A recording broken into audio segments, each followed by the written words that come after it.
So we're your speakers today. I'm Katie Garbarini. I'm a genetic counselor by training, and then I'm the director of the Ladder Learning Network, so I lead our clinical research network.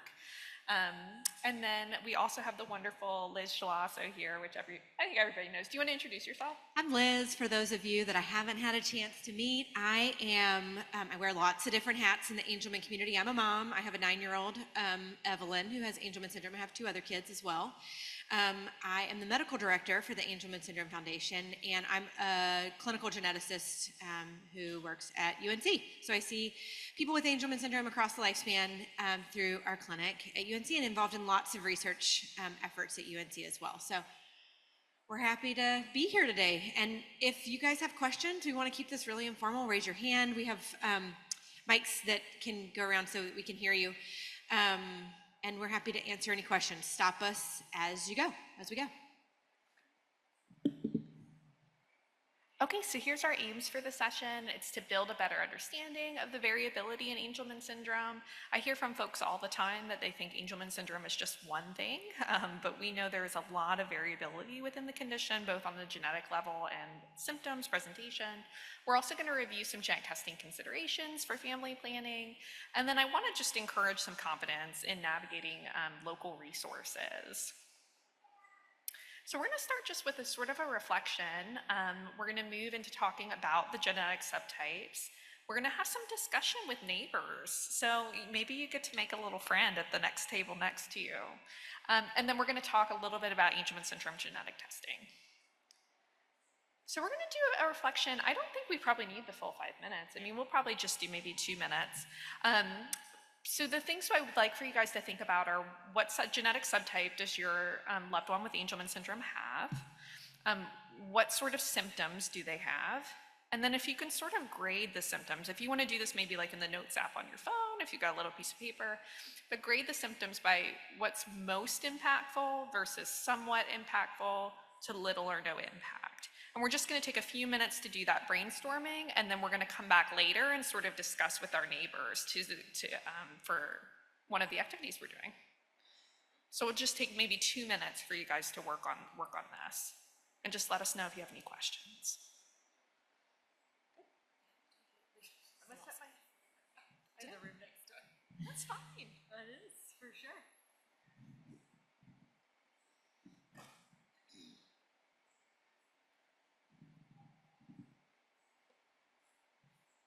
I'm going to do this activity also. Please do. I'm going to. Please do.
Well, we're going to share. I mean, maybe we just want to sort of share across, since we've got a small group. Maybe we just want to run the link and share. What do you think? If people want to share, right? Or we could discuss between. I'd say that's either we discuss between tables or we like share across the room. Just want to share and get things started. Okay, when we get to that part, right? You want to do it now? Right. Well, we're gonna. Do you want to review subtypes first? Okay. Ding, ding, ding. We've reached the end of our reflection period. Okay. Thank you so much for participating in that activity. We're going to circle back to it, right? Yeah. Yep, we're going to circle back to it in just a few minutes here. So I just wanted to do a quick genetics review. I know Becky just chatted with you guys about genetics. I think it's helpful to hear it from two perspectives, and also like, this is what I love to do, is talk to folks about it, and this is my background. So we typically have 2 copies of our genes, one from each parent. Genes are just the instructions for our bodies. Angelman syndrome is caused by absent or reduced function of the maternal UBE3A gene, so the copy that they get from mom. Only the maternal UBE3A gene is active in the brain and spinal cord, so if there's a problem with that UBE3A gene, you don't get the expression of that gene product in the brain and spinal cord, and that causes the symptoms that we know of that are related to Angelman syndrome. So genetic subtypes, there are a couple different ways that this can happen, that there's absent or reduced function of UBE3A. It can be either a deletion, which is the maternal copy of UBE3A and other genes have been deleted. We've lost that section of genetic instructions. Mutation, so there's a misspelling within just that gene, so that's causing it not to work the way that it typically does. Imprinting center defects, so there's an error that's causing silencing of the maternal copy, those instructions are there, they just can't be used, they're silenced inappropriately. And then paternal uniparental disomy, or UPD is what we call that for short, meaning that there are 2 copies of that region from dad, where we typically get one from mom and one from dad. It can happen in rare cases that you get 2 copies of that region from dad. So just a quick review, so deletion, that's loss of multiple genes on maternal chromosome 15. That leads to no expression of UBE3A in the brain and spinal cord. Sometimes you'll see this on a genetics report as 15q11.2, q13.1 deletion on a genetics report. And that's most of Angelman syndrome, is this deletion subtype. The mutation is the misspelling in the maternal gene. It causes UBE3A to have no function or reduced function in the brain and spinal cord. And this is the second most common cause, so about 11% of the time.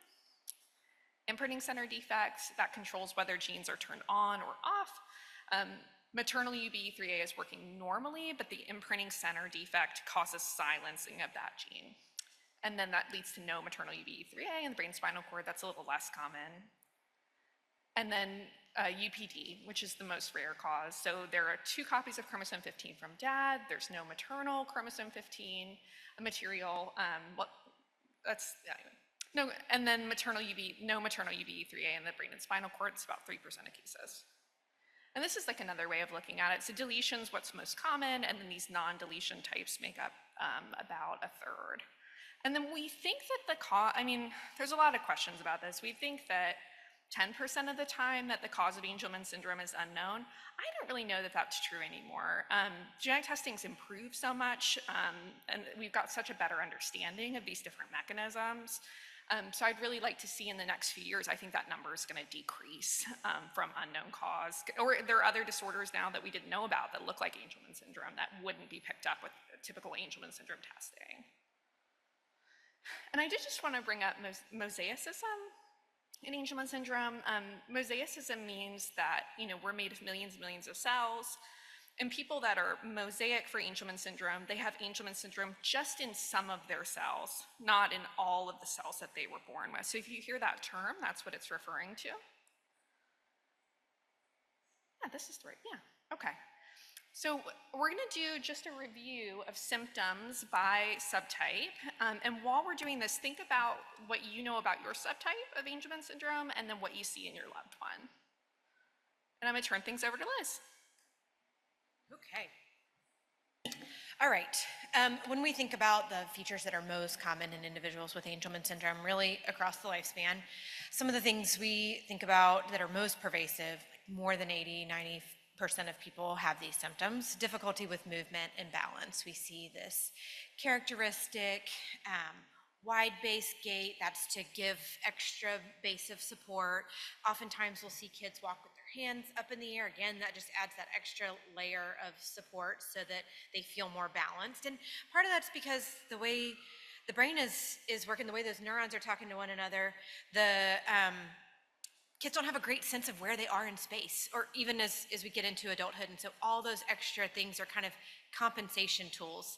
I don't need to tell this room of parents, you've seen how hard your kid has worked to learn how to walk or to figure out where their body is in space or do any of these things, even just be able to sit independently. So this is very characteristic and pervasive throughout Angelman syndrome. We see these characteristic behaviors, this frequent laughing and smiling, the happy demeanor, the easy excitability.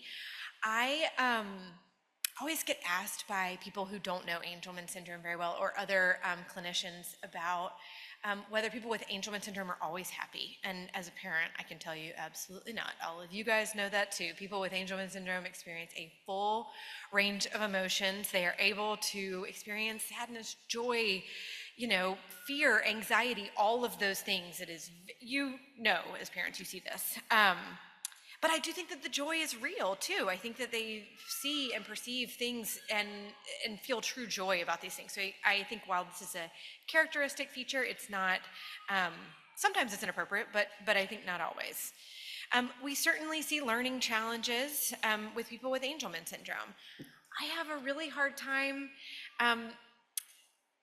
we have a really hard time estimating what those learning differences and what people's true intellectual capabilities are when language is so profoundly affected, right? We just don't have great tools for measuring cognition in people who don't have language skills. And so this is something that the whole field is thinking about and working on. How do we better understand what people with Angelman syndrome know? Because all of us who live with somebody who has Angelman syndrome knows that they know a whole lot more than they're able to express with words, right? Their problem-solving skills are actually quite good.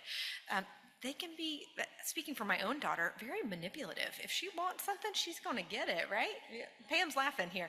We know she knows exactly what she wants. She's going to figure out a way to get it. And oftentimes she's a better problem solver than her neurotypical little brother, who sometimes isn't the best problem solver. And then, of course, one of the most common and unique features about Angelman syndrome is this profound limitation in speech and expressive language. This doesn't mean that people with Angelman syndrome cannot communicate. You all know this. I'm preaching to the choir here.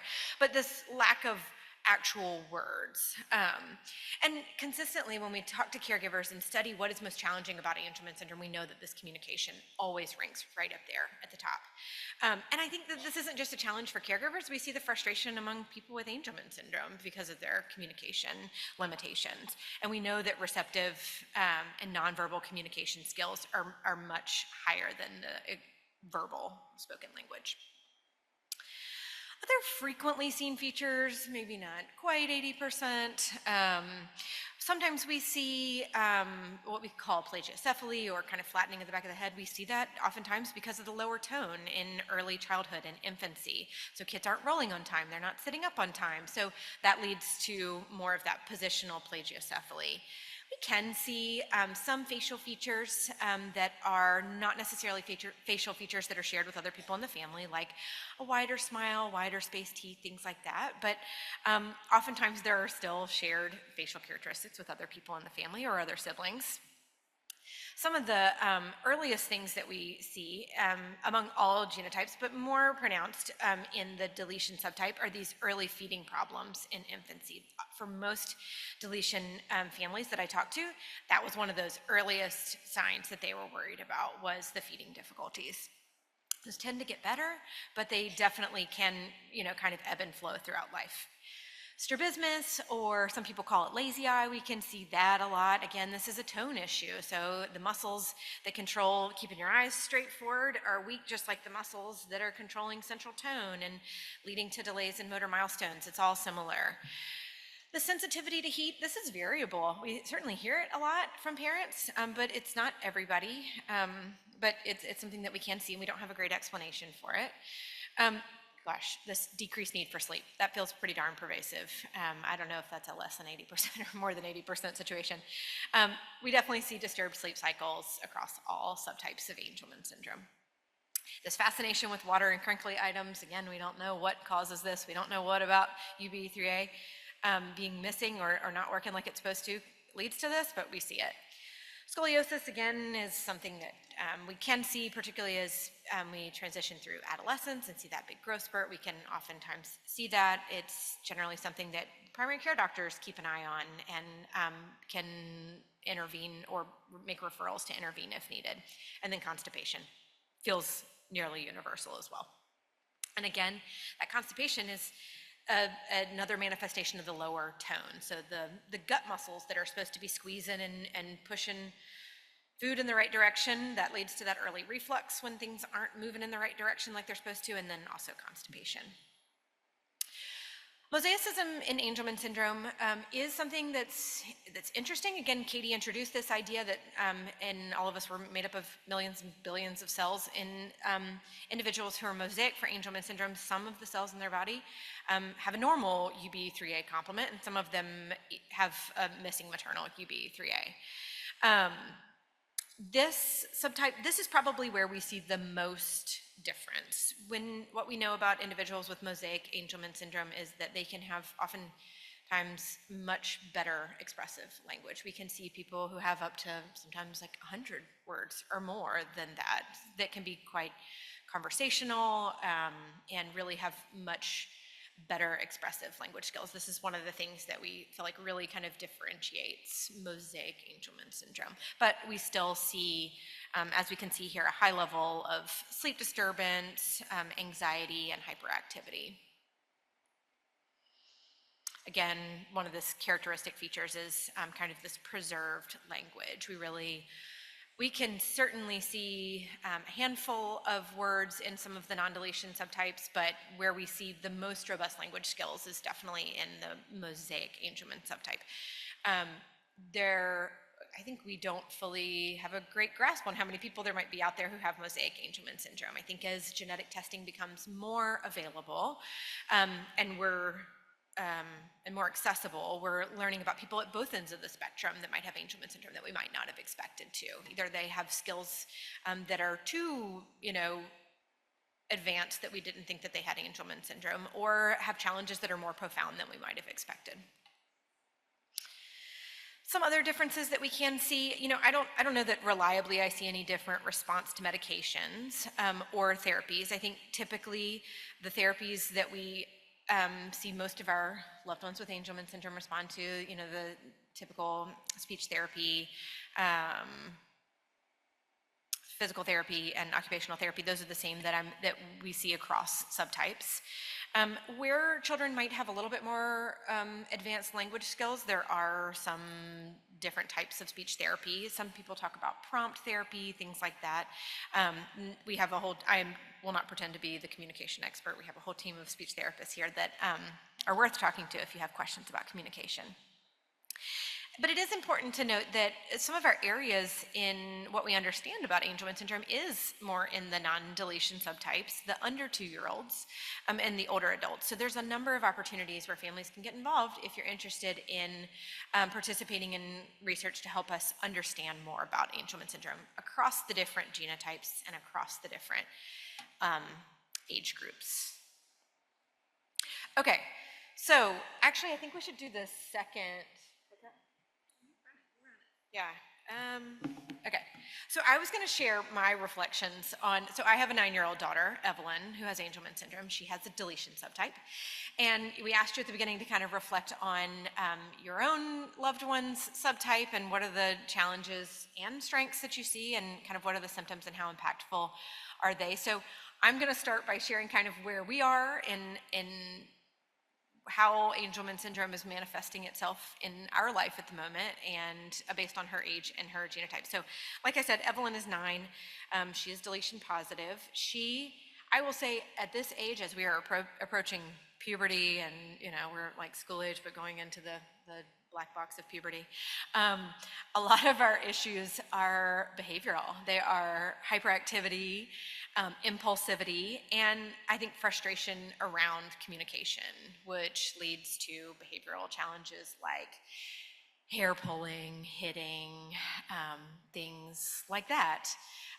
So seizures at this point are a little bit better controlled, and that's something that we see. We see in school age seizures can kind of have a little bit more of a lull. We typically see kind of a bimodal peak of seizures in Angelman syndrome. We see them be challenging to control in the toddler age and then again around adolescence, puberty, but we're kind of in that school age lull at the moment. I never like to say that out loud. Sleep is a little bit better for us right now. That's not as impactful. She seems to be a good sleeper all of a sudden at the moment. What else of these things? GI issues, always a problem, always a problem. I feel like that's been pervasive since she was little.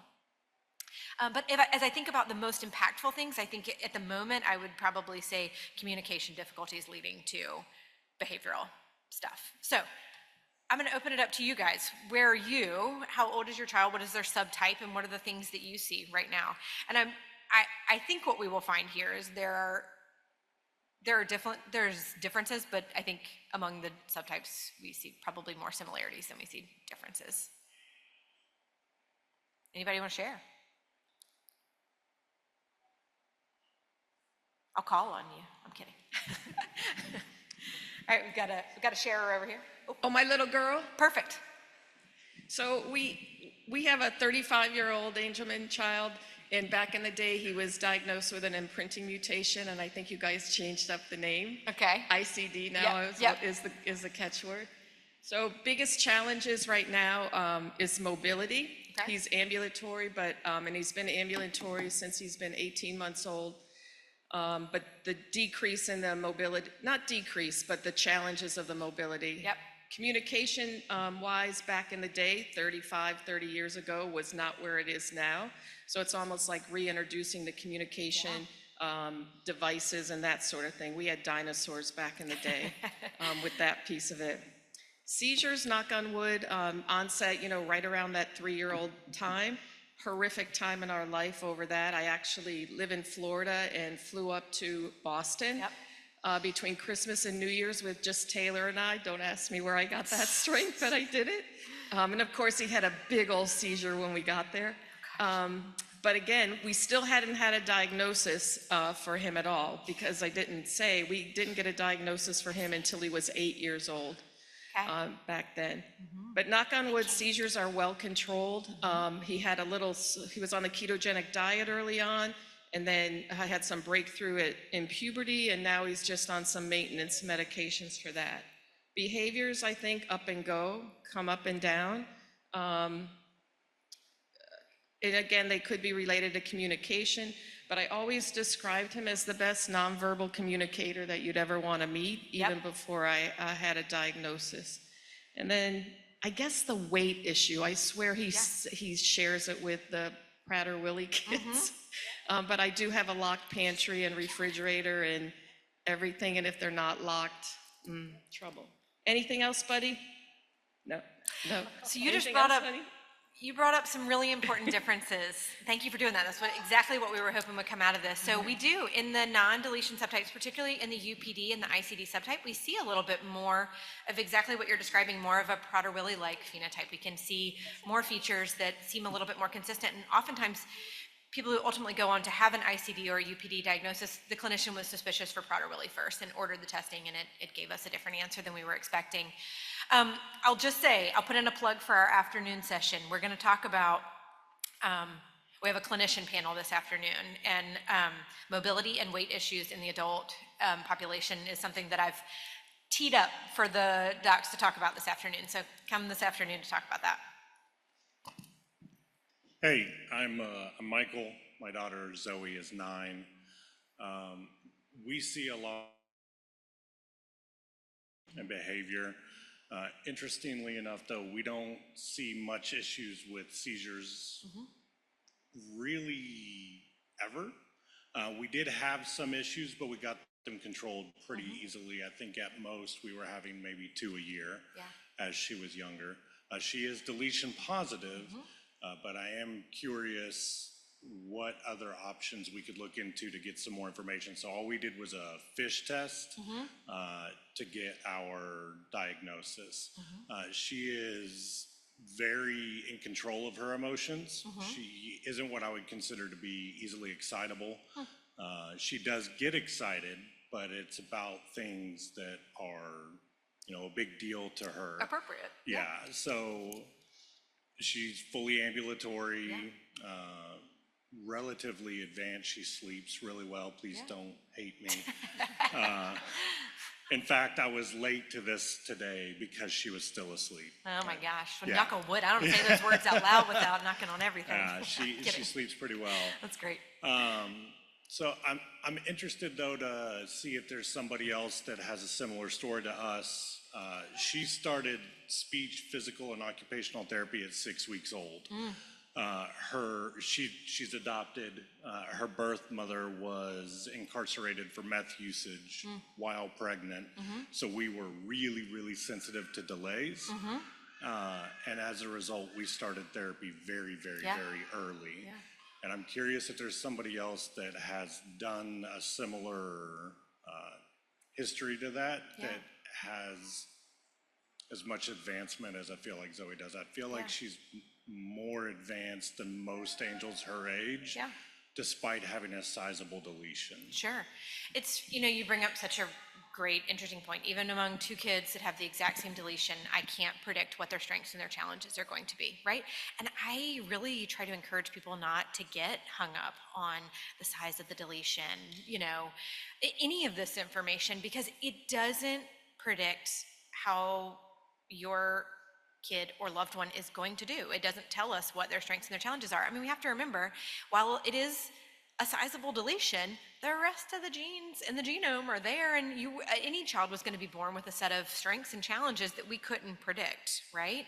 Based off of all the rest of their genetic predispositions or genetic information. So it would be important for her to participate, if you all are interested in something like the natural history study, and, just routine cognitive and neurodevelopmental testing with a team that really knows Angelman syndrome, to be able to say, yeah, these are the areas where she's really excelling compared to her peers with the same, aged matched deletion size, all those sort of things. But it highlights the point that we just can't predict. And I really counsel people very strongly to continue to have super high expectations of your kid. Don't let them off the hook because they have Angelman syndrome. Don't let them not be a good sleeper, right? Like, expect that they're going to sleep. Expect that they're going to communicate, even if it's in a non-traditional way. Expect that they're going to ride a bike. Expect that they're going to rollerblade if that's what's important to your family. Have high expectations, because our kids are going to do what we expect them to. Great. Got some shares. Oh, Kate's going to share too. We're going to put Pam on the spot. I told her, I said, I'm Kate, and she was like, Yeah, Kate. Hi, well, so my name is Shari, and my son Matthew will be 28 next month. And yes, checklist to everything, check mark to everything that you've listed, that you've said as well. But our two biggest issues, No, you're good. Our two biggest issues with him is his attachment and anxiety with me. If he's in the room with me, he needs to have me. And that's become worse as things go on. He can do anything with anyone else, but when I'm there, and he no longer lives with us, so every time, we see him every week, and every time he jumps up and down, it's like, it's the greatest thing ever. But then we've gotten to the point where we are able to transition him back, and he's okay with that. Yeah. But that continues to be an anxiety piece. And the other piece that continues to be hard to figure out, sometimes it's good, it's not, is his GI, the constipation. Those are the two. Otherwise, I could stand here for days and talk, but those, for purposes of your studies, I thought I'd share that. Yeah, no, and that is a really important thing that we didn't put up there.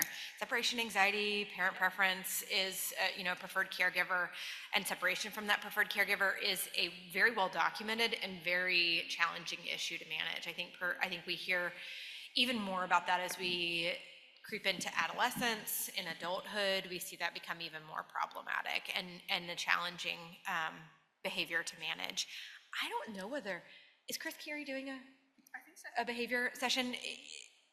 I assume he will talk about this because this is such a pervasive issue. Perfect. Yes, you're already plugged in. But yes, thank you for sharing, because that's an important thing that we definitely see. Thank you. Well, we have a 16 months old, and so very new to this. She was diagnosed February this year. So we are still learning, but we see like a major issue with the sleeping pattern. She can sleep 8 hours straight during the day. but at night she's awake from 2 a.m. until 8 a.m. and then she sleeps from 8 to 2 p.m. And so when I read in a blog that is like a rule, if an angel is sleeping, never wake him up. So that is one of the major things, because the sleep deprivation for the family is It's huge. huge. So, and the other thing is that like the sucking muscle tone, she is a very good eater, so she eats everything that you put in front of her, and when she's at the eating or meal time, she eats too much, like she wants to grab it. It's like all the time when I eat, but she cannot suck, like she cannot suck from the bottle. So when she's drinking, everything is spilling out of, maybe half of that is spilling out because she cannot swallow. So I don't know if there is something that can help us with that. And my other maybe question is, like, we are a family that speak two languages, English and Spanish. Is that it has an impact on her communication? We should only go by one language and only speak in one? Or because in the other kids that we have, being bilingual is not an issue, but we don't know how that could be impactful in an angel if he's not having the same language skills. Yeah. Such good questions. Thank you. And first of all, kudos for being here so soon after diagnosis. You are already doing so much for her by being here, by learning, by being in a place where you can take in all of this information and meet with all of these experts. So you're already doing an amazing job caring for her and giving her the best opportunities, okay? You are. You highlighted, I think, probably the most common concerns among parents of infants and toddlers and in the newly diagnosed community. So everything that you just said, I hear from most families that I talk to. So you're not alone, okay? These are very common issues in the newly diagnosed age group, in the infants and toddlers. These feeding issues that you're describing are very common. Not being able to coordinate that suck and swallow efficiently, so the milk just dribbling out, right? That is very common. It sounds like she's figured out how to do the solid foods, which is great, but then oftentimes we see that problem that you're describing of kind of overstuffing. So working with either a speech therapist or an occupational therapist that specializes in feeding would probably be the best next step. And there are many speech language pathologists here that we could get you chatting with while you're here, and they might have ideas about local providers that you could see. Your pediatrician should have recommendations for local providers. The sleep issue, that's exactly what you described, of being willing to sleep for 8 hours on end during the day, but then being up at 2 o'clock for the day overnight. Very, very common and really challenging to manage as a family. As you mentioned, sleep deprivation is such a big issue. I am a really firm believer that people with Angelman syndrome can be taught to sleep and sleep well. And even if they're not sleeping, be taught to be good citizens at nighttime, so they're not waking everybody else up, okay? It sounds like her total 24 hours of sleep is probably okay, but it's just not at the times that are convenient for anybody else in the house, right? So there's ways to help mitigate that, and we can chat about that. The language question is really an interesting question. I don't think there's anything to suggest that only speaking one language at home would be beneficial. We know that children being exposed to multiple languages is beneficial for brain development. There ultimately, when you're introducing an AAC device, this is a really interesting question for the speech therapist. I'd be curious whether they would recommend, if they're bilingual modes, or whether they would do the AAC device in one language versus another. But that's something we can chat with them. But all of those things that you just highlighted are really, really common among parents of children in that age group. Kate is telling us, what, are we happy? Are you giving us a bad review? Kate. Which one did you show me? Show me, which one? Yeah. Oh, you're you. Okay, a good review. Thank you, Kate. Okay. Anybody else? I think we are probably almost out of time. So I think what we have seen from this activity, yeah.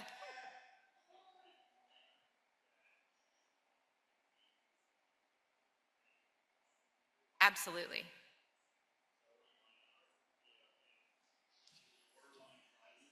Cool. Yep, Watches YouTube videos in French. love it. Yeah, Yes, so- Evelyn does that too.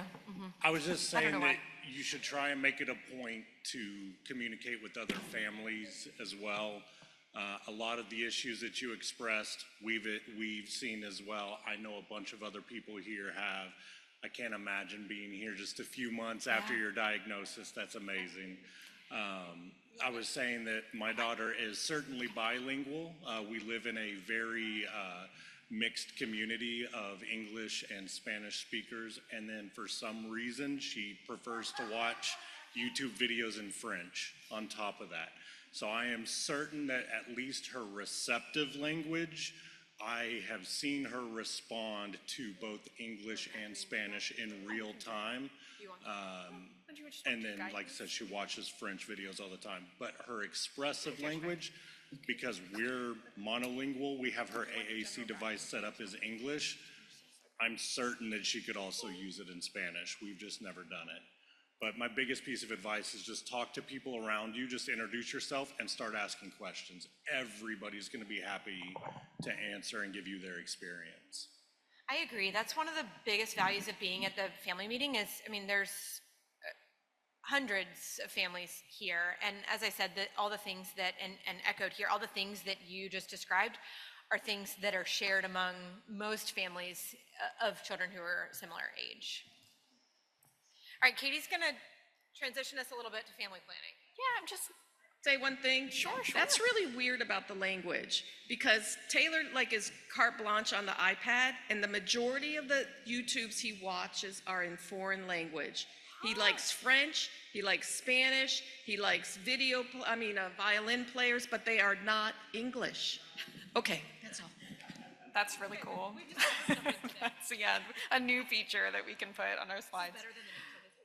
So I was just going to add, so typically Angelman syndrome doesn't run in the family. It tends to be non-inherited, and the chance to have a second child with Angelman syndrome is very low. We can never say 0% in Angelman or in the genetics world, but it's typically less than 1%. That's if it's a non-inherited deletion or non-inherited UPD.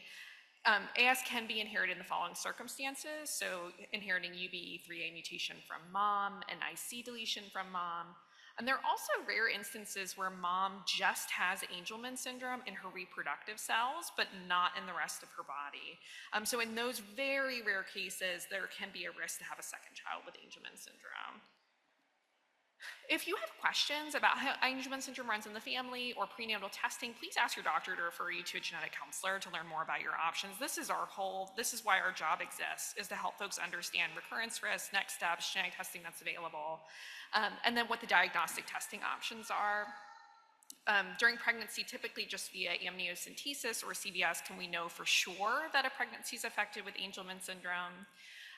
There also are some screening testing options. There are things like carrier screening that is totally not related to Angelman syndrome, serum screening also not related to Angelman syndrome, and also this non-invasive prenatal testing, which you all may have heard about.